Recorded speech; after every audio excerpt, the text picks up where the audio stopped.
menderita itu adalah setan. Dan setan itu adalah rajanya pembawa berita hoax.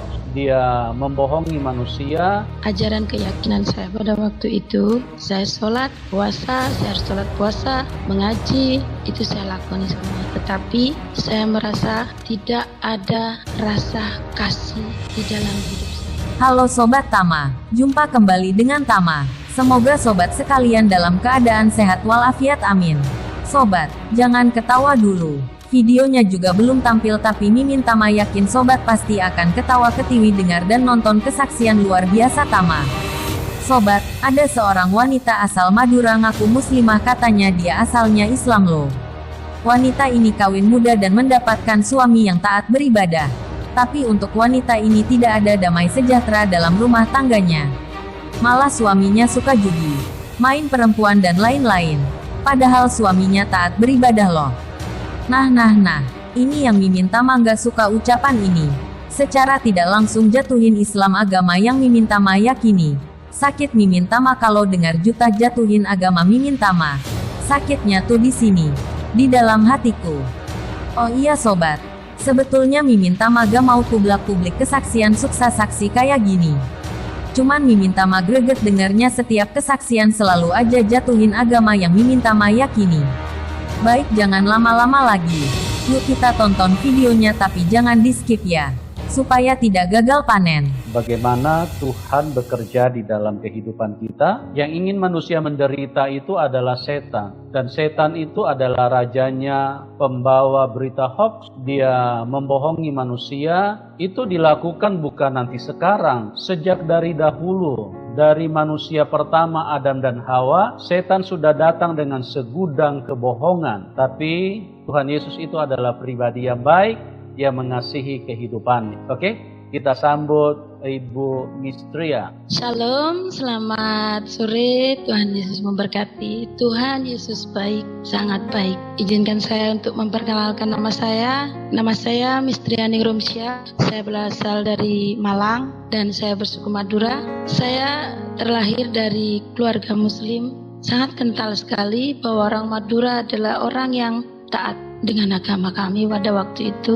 Hingga kalau mungkin dari kecil kita tidak mengaji atau tidak pergi ke musola untuk sholat ataupun tidak beribadah, pasti kita akan dipukul. Kami diajarkan untuk taat dengan apa yang diajarkan oleh keyakinan saya pada waktu itu. Saya dua bersaudara dari satu ibu, tetapi saya punya saudara dari lain ibu karena bapak saya itu menikah 5 kali. Karena memang kalau orang Muslim memang diperbolehkan untuk menikah banyak, sampai 4 kali. Tetapi bapak saya sudah lebih, misalnya sampai 5 kali. Dan saudara yang paling dekat dengan saya ini dari saudara ibu yang keempat. Jadi kami sering berkumpul pada waktu sudah dewasa ini. Waktu kecil kami tidak dipertemukan. Jadi satu mama, satu bapak, saya dua bersaudara, saya dengan adik saya. Kalau bapak saya orang Madura yang tinggal di Malang asalnya, dan mama saya orang yang lahir di Lumajang, tetapi kakek nenek saya adalah orang Madura.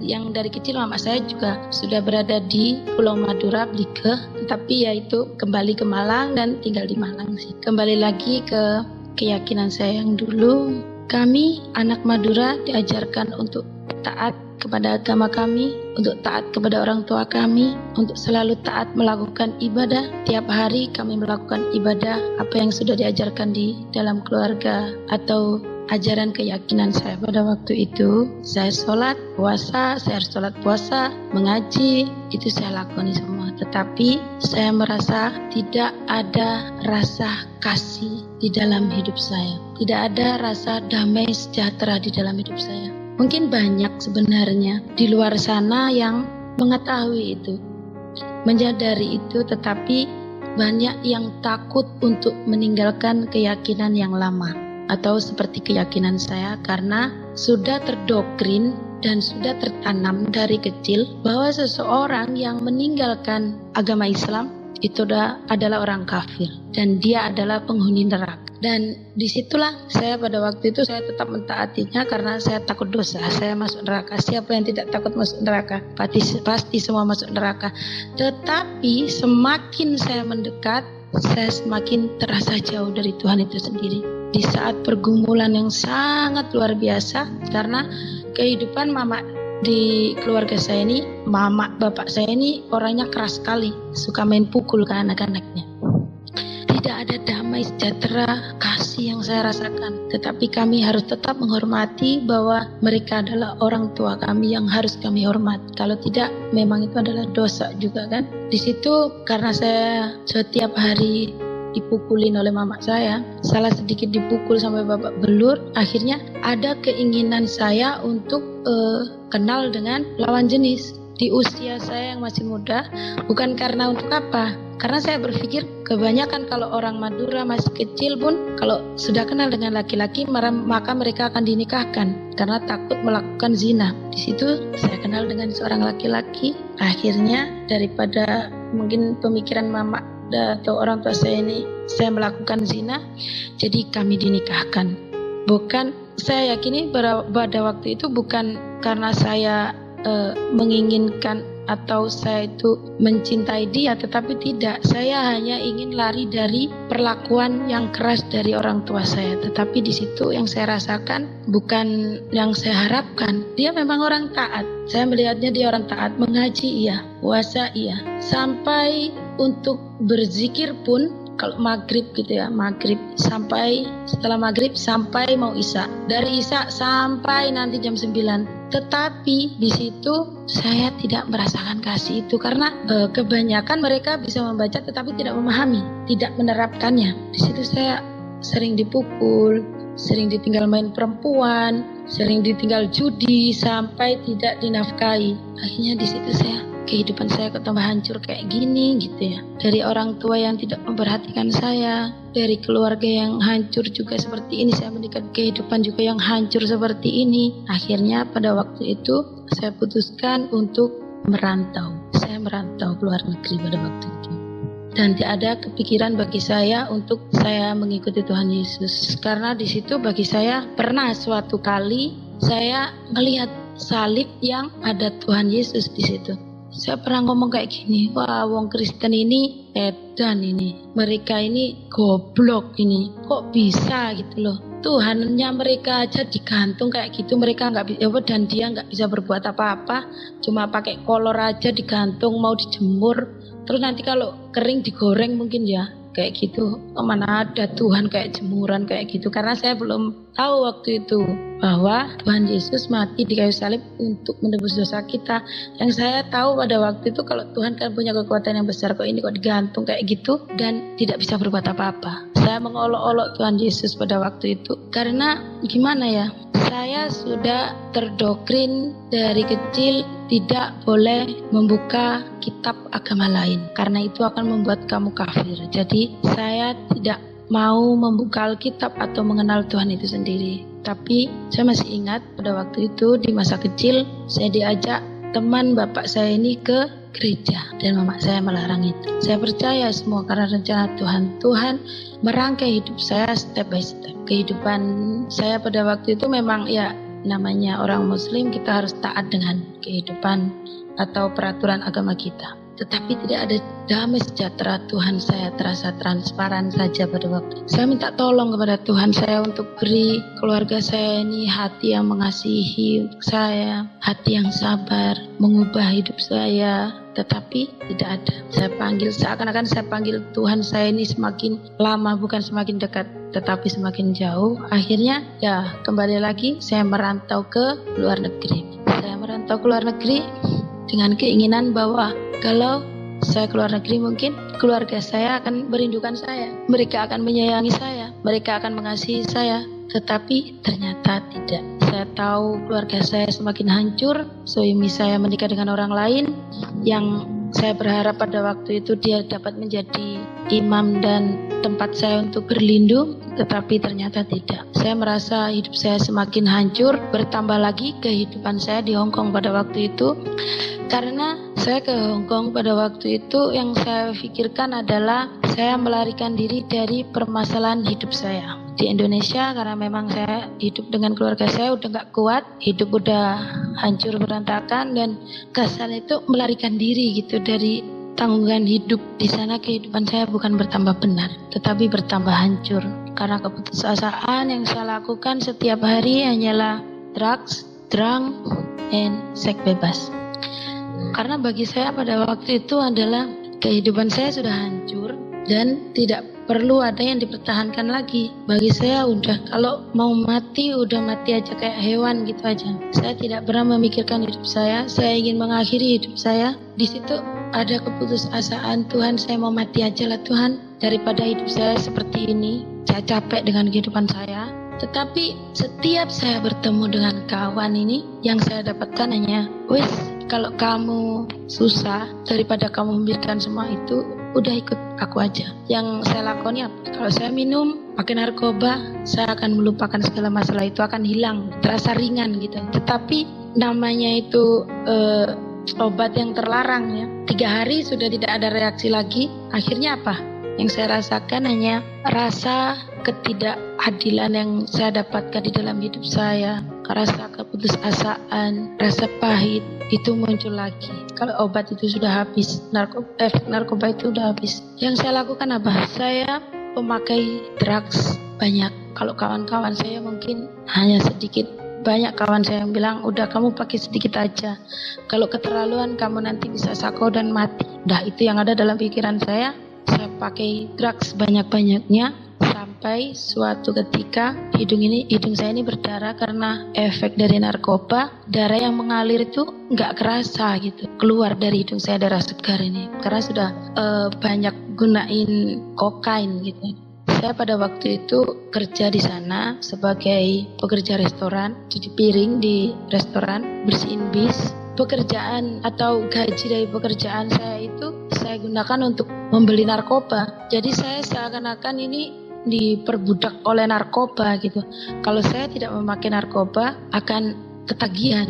Karena memang sudah nggak normal saya memakai narkoba 3-4 gram pakai kokain ini. Saya kok nggak mati-mati sih. Kapan saya matinya kalau kayak gini terus? Gak mati, cuma kayak gini terus kerja, gak ada untungnya. Saya memakai narkoba terus untuk beli narkoba setiap hari. Kok gak mati-mati gitu ya? Setiap hari saya lakukan. Untuk apa? Untuk bertujuan agar saya cepat mati. Saya udah putus asa, kelontang, kelandung gak jelas. Pekerjaan saya tinggalkan. Akhirnya yang terjadi dalam hidup saya ini adalah bukan bertambah membaik, tetapi bertambah hancur. Tapi suatu ketika saya ada rasa, Tuhan, saya capek kayak gini. Atau mungkin saya kembali lagi ya seperti dulu. Mungkin saya kurang dekat dengan Tuhan saya. Coba sih saya ada masalah, ada pergumulan kayak gini, saya minta tolong. Pada waktu itu di Tin Hau atau di mana gitu ya, di Hong Kong sana ada suatu pengajian. Saya minta tolong kepada seorang ustadz yang diundang di sana. Saya minta tolong setelah pengajian, saya minta tolong, Pak, tolong saya ingin mendapatkan pencerahan untuk permasalahan saya atau jalan keluar untuk permasalahan saya. Saya berpikir mungkin mereka akan memberikan pemikiran atau jalan keluar yang positif. Tetapi tidak demikian. Mereka berkata kepada saya, oh mungkin suatu saat saja, suatu hari saja saya akan memberikan pencerahan untuk kamu. Sekarang kamu pulang saja karena kami masih sibuk, katanya seperti itu. Saya berpikir di saat saya yang ada masalah, mereka tidak mau tolong saya. Saya tidak minta uang, saya cuma ingin mereka memberikan pencerahan untuk saya. Karena pada saat itu saya tidak tahu harus kemana lagi. Kegiatan rohani setiap hari saya lakukan, meminta pertolongan, meminta perlindungan kepada Tuhan, tidak terjawab sama sekali. Yaitu sama seperti sebelumnya, semakin saya mencari, semakin saya jauh, semakin dekat, semakin saya tidak menemukan. Akhirnya kembali pun dengan keyakinan yang seperti itu, melakukan ibadah yang seperti itu, toh gak ada gunanya. Tuhan saya itu gak ada. Tuhan itu hanya sebuah dongeng. Saya berpikir seperti itu. Tidak ada Tuhan. Hanya mungkin ini orang dulu-dulu membuat cerita untuk kita sehingga saat ini kita percaya tentang semua itu. Tetapi yang sebenarnya adalah mitos saja. Tuhan itu tidak ada. Saya bilang kayak gitu. Tuhan itu tidak ada. Masa Tuhan itu tidak mendengarkan umatnya yang meminta? Apa yang bisa membuktikan bahwa Tuhan itu ada? Saya berkata seperti itu pada waktu itu. Saya kembali lagi menjadi pecandu lagi. Bukan hanya pecandu, tetapi saya passenger. Di situ saya sangat melakukan banyak dosa. saya meracuni banyak orang sebagai passenger. Saya menjadi pengantar narkoba, pemakai, pengantar, pecandu, seks bebas, pemabok. Di situ saya dengan keputusasaan saya ini kelontang-kelantung, gak jelas tambahan gitu. Saya tinggal dengan kawan saya pada waktu itu di daerah Samsipo, sama dengan saya, halnya seperti saya. Dia tidak percaya dengan Tuhan Yesus pada waktu itu. Saya kelontang-kelantung ngalor ngidul dengan keinginan kalau mau ketabrak mobil udah mati gitu aja, kayak hewan atau kayak binatang tinggal mati kayak itu aja. Karena hidup saya udah gak berguna. Di situ ada titik keputusasaan saya. Saya merasa sangat putus asa pada waktu itu. Di saat saya putus asa, badan udah kurus karena terlalu banyak pakai narkoba, sampai mata saya ini mata panda karena memang tidak pernah tidur, hidung sering mengeluarkan darah. Akhirnya suatu ketika saya bertemu dengan seseorang yang tidak pernah saya lihat sebelumnya. Sangat bersih, sangat tampan. Tapi karena memang saya itu orangnya judes, saya maki-maki karena dia bilang, kemarilah. Di saat saya putus asa seperti itu, hidup saya udah hancur, ada orang kayak gitu, otomatis saya maki. Siapa kamu? Kamu gak kenal aku dan aku gak kenal kamu. Lebih baik kamu pergi dari hadapanku. Tetapi dia tetap berdiri di situ. Dia berkata, aku tahu kamu sebelum kamu ada sampai nanti kamu mati. Di situ bertambah marah saya. Saya maki-maki dia tetapi apa yang dilakukan oleh dia tetap kemarilah. Akhirnya saya duduk, saya merasakan ada getaran yang sangat luar biasa. Itu bukan karena takut, tetapi ada getaran dalam hati saya yang sangat kuat. Ada kekuatan yang sangat besar yang saya tidak rasakan sebelumnya. Ada kekuatan yang sangat besar sekali dan saya tidak tahu apa itu. Tetapi yang pasti itu bukan gemetar karena takut. Dia menceritakan, saya mendengarkan dia menceritakan tentang kehidupan saya. Seperti dia membacakan story of my life, kayak ada buku kayak gitu, kayak membaca sebuah buku kehidupan. Dia membacakan semua sampai dia mengetahui nama saya ini. Saya cuma terbengong dan siapa orang ini? Dia berkata kepada saya, jangan pernah engkau bergantung kepada manusia atau berharap kepada manusia, karena hanya kekecewaan yang akan kamu dapatkan. Tetapi carilah Tuhanmu jika kamu ingin menemukan kedamaian hatimu. Waduh, di situ saya bingung pada waktu itu. Bagaimana saya mencari Tuhan saya?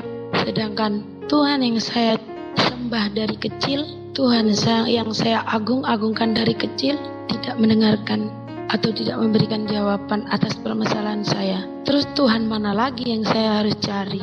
Di situ seperti mimpi, tetapi itu tidak mimpi.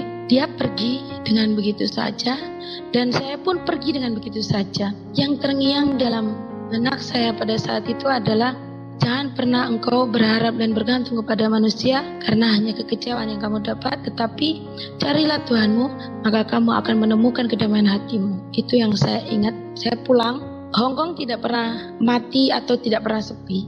Tetapi saya merasa di situ hanya saya dan dia.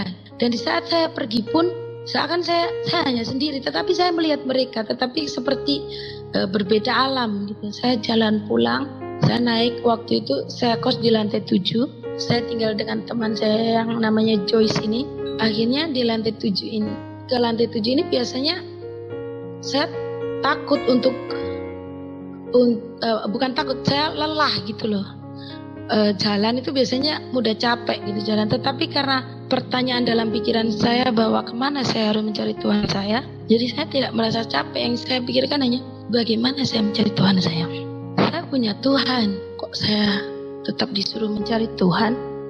Tuhan yang mana lagi? Sedangkan Tuhan yang saya sembah pun enggak mendengarkan doa saya, kok harus mencari Tuhan lagi? Tuhan yang mana? Tuhan siapa? Dan di mana dia? Saya pulang ini dengan hati yang bergetar, gemetaran gitu ya, dalam hati kecil saya ini, dan bertanya tetap dengan penuh pertanyaan, di mana saya harus cari Tuhan saya? Di lantai 9 ini saya tetap, di mana saya harus mencari Tuhan saya? Karena saya tidak tahu. Saya pun merindukan Tuhan, tetapi di mana saya harus cari Tuhan saya? Jangankan untuk mencari Tuhan saya, dengan kehidupan saya saja, saya nggak tahu apa yang harus saya lakukan. lakukan, apalagi harus mencari Tuhan saya. Saya di situ nangis di atas di lantai 7. Teman-teman saya ini sampai tanya, "Ya, kamu kenapa?" Saya dengar mereka berbicara, tetapi saya tidak ada kekuatan untuk menjawab karena terlalu berat pemikiran saya ini. Di mana saya harus cari Tuhan saya? Di mana saya harus cari Tuhan saya? Tuhan, tolong saya, karena saya tidak tahu apa yang harus saya lakukan dan saya tidak tahu di mana Engkau. Saya berkata seperti itu pada Tuhan. Tuhan, saya menangis. Saya berharap Tuhan saya yang saya yakini dari kecil itu yang akan tolong saya. Karena pada saat itu saya hidup dalam pergumulan yang sangat-sangat berat. Kehidupan saya yang sudah sangat hancur, yang mungkin saya tidak tahu harus bagaimana cara kembali. Saya naik, saya di lantai 7 ini, saya menangis. Saya dengar pada waktu itu, turunlah Tuhan. Saya dengar suara seorang laki-laki, turunlah. Saya turun ke taman pada waktu itu dan saya mengikuti suara itu. Saya turun di taman, ada datang seorang perempuan namanya Kak Yeni, orang NTT. Dia tanya kepada saya, "Dek, lagi apa?" Saya bilang, "Saya lagi sendirian." "Kamu lagi nunggu siapa?" "Saya lagi ingin sendiri saja, Kak. Saya tidak menunggu siapa-siapa." Tapi dalam otak saya ini tetap, di mana saya harus cari Tuhan saya? Tolong saya Tuhan, tolong saya. Tanpa saya sadari gitu ya, waktu teman saya ini, Kak Yeni ini, seorang perempuan ini datang ke saya ini tanya, "Dek, agamamu apa?" gitu. "Kamu orang apa?" Saya bilang, "Saya orang Kristen." gitu. Di situ saya, loh, kok bertambah ngeblank saya ini ya? Apa saya sudah gila? Sedangkan saya ini loh orang Islam, saya bukan orang Kristen. Kok bisa saya ngomong bahwa saya orang Kristen? Di saat itu saya belum menyadari apa yang sebenarnya saya lakukan gitu loh. Kok bisa gitu? Cuma yang saya lakukan kok bisa gitu. Saya orang Islam, saya ngomongnya orang Kristen. Kok bisa ya? Apa saya udah gila gitu? Akhirnya yang namanya Kak Yeni ini ajak saya. "Ya udah, kalau kamu memang orang Kristen, mari ikut kakak." gitu. Dalam tebakan saya pada waktu itu, mungkin teman baru saya ini ngajak saya mungkin sama dengan teman-teman saya yang lain, ke klub drang gitu, mungkin seperti itu. Tetapi tidak, Kak Yeni ini ngajak saya di suatu tempat yang saya tidak pernah datangi. Itu di Samslipo, lantai 9. Saya diajak naik lift lantai 9. Kita berhenti di suatu tempat dan di situ dibukalah pintu ministry ini, dibuka. Di situ saya terbengong dan saya menangis. Saya minta pertolongan untuk ditunjukkan di mana Tuhan saya. Kok saya di depan gereja, kok saya malah dibawa ke gereja sini? Apakah Tuhan saya ini Tuhannya orang Kristen? Di situ saya menangis. Pas saya masuk ini, pintu terbuka, saya masuk. Di situ saya merasakan kasih yang tidak pernah saya rasakan. Seperti sangat sejuk sekali dan seperti, "Ini loh aku, Bapakmu, ngomong ke aku apa yang engkau gumuli." Seperti itu. Kita masuk, di situ saya bersimpuh di depan mimbar. Saya berdoa di situ, "Tuhan, kalau engkau memang Tuhannya orang Kristen adalah Tuhanku, maka tuntun jalanku. Aku akan menyerahkan hidupku ke dalam tangan-Mu." Di situ akhirnya saya mengikuti ibadah. Pada waktu itu ada ibadah. Sampai selesai ibadah, akhirnya Bapak Pendeta saya itu bilang, "Siapa yang mempunyai pergumulan atau berbeban berat dan memiliki kerinduan, silakan maju." Dan di situ ada doa penyembuhan. Saya maju di situ karena saya merasa saya yang berbeban berat, mempunyai pergumulan atau permasalahan yang saya tidak bisa mengatasinya. Di situ saya mengalami keputusasaan yang berat. Akhirnya saya maju. Di situ didoakan. Pendeta saya ini tompang tangan untuk mendoakan saya. Saat dia berdoa untuk saya, dia menompang tangannya di atas kepala saya. Saya terjatuh. Seakan-akan saya itu tidak mempunyai kekuatan. Tulang-tulang saya ini seperti tidak mempunyai kekuatan gitu, kayak lemas gitu. Di situ saya diberdirikan lagi, didoakan lagi. Akhirnya saya didudukkan di kursi. Pada saat itu selesai berdoa, tapi di dalam hati saya ini saya mengelak gitu, bahwa ini hanya nervous saja.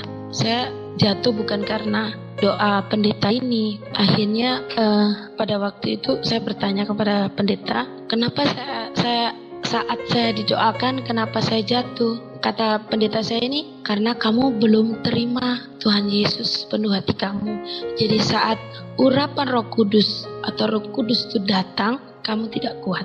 Di situ saya mengelak, saya nggak percaya Tuhan Yesus itu ada. Tuhan saya yang saya sembah aja nggak ada kok, hanya mitos saja. Apalagi Tuhan Yesus itu hanya sebuah dongeng saja di sebuah buku. Dengan pengelakan saya ini, tetapi saya seakan-akan menentang Tuhan gitu. Pokoknya hari Minggu besok saya harus kesini.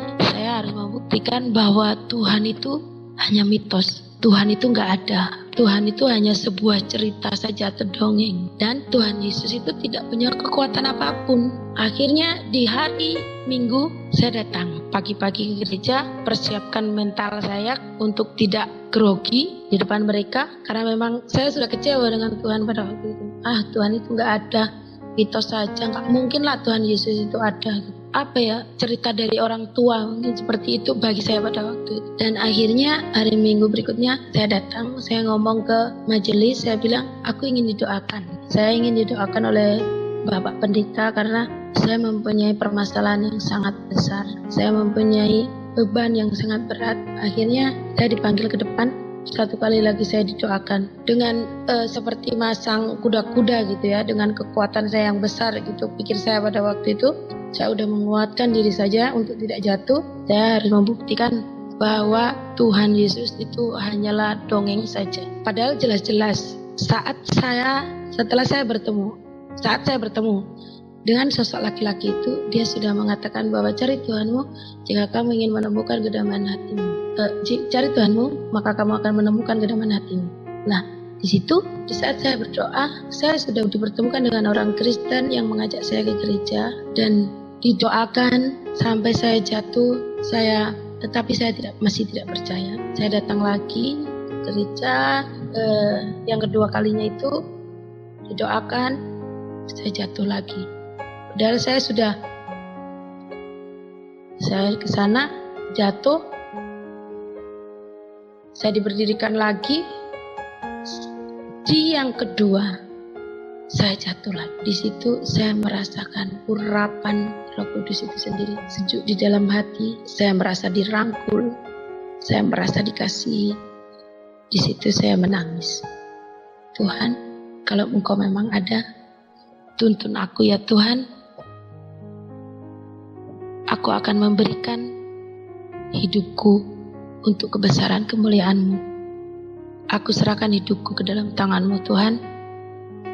Saya berkata seperti itu, tapi di situ masih 50-50 begitu ya. Saya berkata seperti itu, tapi saya juga tidak begitu percaya bahwa memang Tuhan Yesus itu ada gitu. Ini sebelum saya dibaptis pada waktu itu 2013 saya mengenal Tuhan Yesus. Saya akan belajar untuk mengasihi. Di situ tidak semulus itu. Karena dalam hati saya pada saat ini adalah Tuhan berkati hidup saya. Saya ingin mencari jiwa baru Tuhan agar mereka dapat mengenal Engkau. Demikian kesaksian saya. Kiranya apa yang telah saya saksikan, yang saya sampaikan tentang kebesaran Tuhan yang sangat baik, bertobat dan jangan takut mengakui bahwa Tuhan Yesus itu ajaib. Karena saya tahu. Terima kasih. Kembali saya kembalikan kepada Bapak Yusuf, Pendeta Yusuf Manuku. Yang ingin manusia menderita itu adalah setan. Dan setan itu adalah rajanya pembawa berita hoax. Dia membohongi manusia. Demikian Sobat Tama. Wow, luar biasa ya bohongnya. Si Mbak ini cerita bohong dari Hong Kong. Belunder Mbak. Mimin Tama dengernya juga sampai sakit kepala. Mbak awas-awas ada polisi. Nanti Mbak ditangkap. Mbak kan bekas pemain barang terlarang mana luar negeri lagi. Takut seram ih. Oh iya sobat, Mimin Tama minta, yang ikhlas, yang ridho, niatkan sedekah aja. Untuk subscribe ke channel Tamaya. Biar Mimin Tama lebih semangat ketawa ketiwinya. Sekian dan terima kasih. Sampai jumpa di video selanjutnya.